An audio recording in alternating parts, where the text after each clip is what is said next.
अगर runway development authority ये 40 एकड़ जमीन ले लेती तो हो सकता है 300 मीटर तक रनवे को एक्सटेंड कर दिया जाता और ये हादसा नहीं होता। नमस्कार दोस्तों, मेरा नाम है उत्कर्ष और स्वागत है आप सभी का उत्कर्ष 24 न्यूज में। एयर इंडिया एक्सप्रेसवे का फ्लाइट AXB 1344 कोझिकोड एयरपोर्ट में क्रैश कर गया। तो दोस्तों आज की इस वीडियो में हम ये देखेंगे कि ये क्रैश का जिम्मेदार कौन है और क्या बड़े कारण थे जिसकी वजह से ये हादसा हुआ। तो वीडियो को लास्ट तक जरूर देखिएगा, लेकिन उससे पहले अगर अभी तक आपने हमारे चैनल को सब्सक्राइब नहीं किया तो इस लाल कलर के बटन पर क्लिक करके हमारे चैनल को सब्सक्राइब कर लीजिए ताकि आपसे कोई भी इन्फॉर्मेशन ना छूटे। और अगर अभी तक आपने हमारे फेसबुक पेज को लाइक और फॉलो नहीं किया तो उसे भी लाइक और फॉलो कर लीजिए, क्योंकि हम आपको वहां पे भी रोजाना अपडेट देते रहते हैं। पालिक पंचायत के हेड ने कहा कि रनवे डेवलपमेंट अथॉरिटी को 40 एकड़ की जमीन दी जा रही थी ताकि वो जो अपना लाइट हाउस है वो 40 एकड़ के जमीन पे बनाए, लेकिन रनवे अथॉरिटी ने इसके ऊपर कोई भी दिलचस्पी नहीं दिखाई। अगर वो 40 एकड़ जमीन को ले लिया गया होता तो यहाँ पे 300 मीटर रनवे को एक्सटेंड कर दिया जाता। तो दोस्तों यहाँ पे सीधी गलती हमें दिखाई दे रही है रनवे डेवलपमेंट अथॉरिटी द्वारा, जिन्होंने 40 एकड़ जमीन को एक्सेप्ट नहीं किया, उसके खिलाफ कोई भी दिलचस्पी नहीं दिखाई। अगर वो 40 एकड़ जमीन पे दिलचस्पी दिखा ली होती तो ये जो टेबल टॉप रनवे है इसे थोड़ा और एक्सटेंड कर दिया जाता और ये हादसा नहीं होता। अब दोस्तों लोगों का ये कहना है कि ये जो कोझिकोड एयरपोर्ट है ये आता है सेंट्रल गवर्नमेंट के अंदर, और कन्नौर और कोची एयरपोर्ट जो केरल में ही है, ये सारे एयरपोर्ट वो आते हैं स्टेट गवर्नमेंट के अंदर। क्योंकि कोझिकोड एयरपोर्ट सेंट्रल गवर्नमेंट के अंदर आता है, इसलिए स्टेट गवर्नमेंट ने इसके ऊपर कोई भी काम नहीं किया और इस वजह से ये हादसा हुआ। लेकिन दोस्तों अगर कोई एयरपोर्ट आपके स्टेट में है तो स्टेट गवर्नमेंट की ये जिम्मेदारी बनती है कि उस एयरपोर्ट पे सभी फैसिलिटी को उपलब्ध कराया जाए। अब दोस्तों अगली जो इस एयरपोर्ट में खराबी थी वो इसके रनवे पे सेंट्रल लाइट नहीं थी। दोस्तों आपको बता दें एक रनवे पे 3 लाइट होती है, एक लेफ्ट की तरफ, एक राइट की तरफ और एक सेंटर में। तो आपको बताया था सेंटर में इस रनवे पे लाइट नहीं थी। इस लाइट का बहुत ही ज्यादा यूज होता है किसी भी पायलट को रनवे पे सही से उतरने के लिए। जब लो विजिबिलिटी रहती है तब ये लाइट बहुत ही ज्यादा किफायती होता है। अब ये लाइट ये बताता है कि रनवे यहाँ पे खत्म हो रहा है, यहाँ से शुरू हो रहा है। तो पायलट को ये बात पहले पता चल जाता है कि चलो हम ये है रनवे, हमें यहाँ तक खत्म करना है। दोस्तों समझिए ये एक इंटरनेशनल एयरपोर्ट है जिसमें सेंट्रल लाइट है ही नहीं। इसे कहते हैं ब्लैक होल अप्रोच। मतलब इस एयरपोर्ट में कोई भी सेंट्रल लाइट नहीं है, तब भी आप इंटरनेशनल एयरलाइंस को यहाँ पे उतार रहे हैं। बड़ी बड़ी एयरलाइंस जो दुबई से आ रही है वो आपके एयरपोर्ट में उतर रही है और आपके एयरपोर्ट में सेंट्रल लाइट भी नहीं है। तो इसमें आप किसकी गलती बोलेंगे? इसमें सीधा गलती है एयरपोर्ट अथॉरिटी ऑफ इंडिया का, जिन्होंने सेंट्रल लाइट का यूज नहीं करवाया अपने इस रनवे पे। दोस्तों directorate general of civil aviation ने 2019 में ही ये बात कह दी थी कि हमारा जो ये कोझिकोड एयरपोर्ट का रनवे है ये काफी खराब है।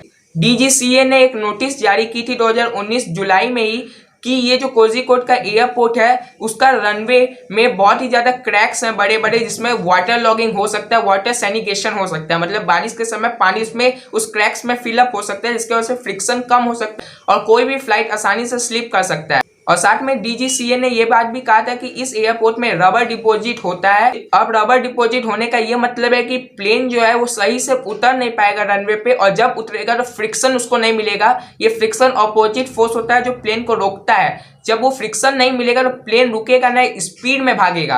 और रनवे आपका छोटा है तो स्पीड में भागने पे, रुकने, ब्रेक लगाने पे भी वो काफी आगे तक जाएगा, और सामने खाई है तो वो प्लेन गिर सकता है। इसलिए DGCA ने यह बात कहा था कि यहाँ से रबर डिपॉजिट को हटाया जाए जल्द से जल्द और इस पे रिनोवेट किया जाए। लेकिन स्टेट गवर्नमेंट ने इस पे कोई काम नहीं किया, एयरपोर्ट अथॉरिटी ऑफ इंडिया ने भी इसके ऊपर कोई काम नहीं किया, और जिसकी वजह से ये हादसा हुआ है। 2019 में जब DGCA ने नोटिस जारी की थी उसमें एक और पॉइंट था जिसमें यह कहा गया था कि इस एयरपोर्ट में aqueous film forming foam consent यानी AFFF नहीं है।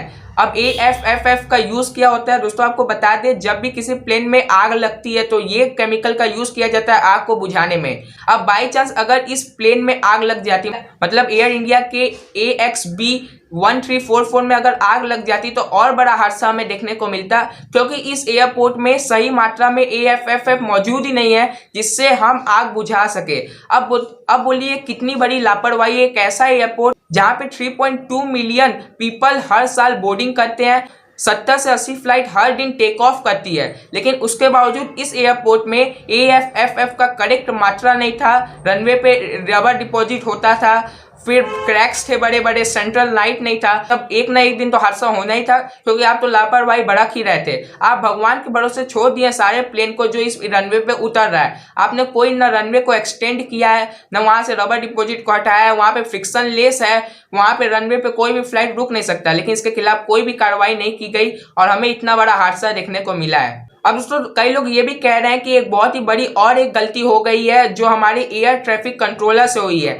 आपको बता दें 7 तारीख को जब एयर इंडिया का ये फ्लाइट जब पहली बार कोझिकोड एयरपोर्ट पे लैंड कर रहा था, तब ये फ्लाइट सही से लैंड नहीं कर पाया और पायलट ने टेक अराउंड कर लिया, मतलब वहीं से उठा लिया और ये अपने सेकंड या थर्ड ट्रायल में लैंड कराया, जिसकी वजह से हादसा हुआ। अब दोस्तों कई लोग ये सवाल उठा रहे हैं कि लो विजिबिलिटी की वजह से और सेंट्रल लाइट न होने की वजह से पायलट को सही से रनवे दिख नहीं रहा था, तब क्यों नहीं एयर ट्रैफिक कंट्रोलर ने पायलट को ये कह दिया कि आप कोची या कन्नौज एयरपोर्ट में जाके अपने फ्लाइट को उतार लीजिए, क्योंकि वो एयरपोर्ट उतना दूर नहीं है, केरल में ही है। लेकिन एयर ट्रैफिक कंट्रोलर ने ऐसा कुछ नहीं कहा और पायलट को यही सिग्नल मिलता रहा आप यहीं पे प्लेन उतारिए, जबकि इसका रनवे इतना खराब है। यहाँ अब मैं तारीफ करना चाहूंगा उस पायलट का जिसने इस खतरनाक रनवे पे उतारा भी प्लेन, लेकिन हादसा उतना बड़ा नहीं हुआ। आपको बता दें अगर पायलट बेली लैंडिंग नहीं कराते तो हो सकता है ये प्लेन पूरी की पूरी खाई में जाके बहुत जल्दी गिर जाती और हो सकता है बहुत सारे पैसेंजर घायल हो जाते हैं। लेकिन पायलट ने बहुत ही अच्छा बेली लैंडिंग कराया, अपनी जान गंवा के बहुत ही लोगों की जान बचा ली, तो एक कमेंट उन पायलट के लिए तो बनता ही है। तो दोस्तों आपको क्या लगता है इस हादसे के पीछे कौन जिम्मेदार है, कमेंट बॉक्स में जरूर लिखिएगा।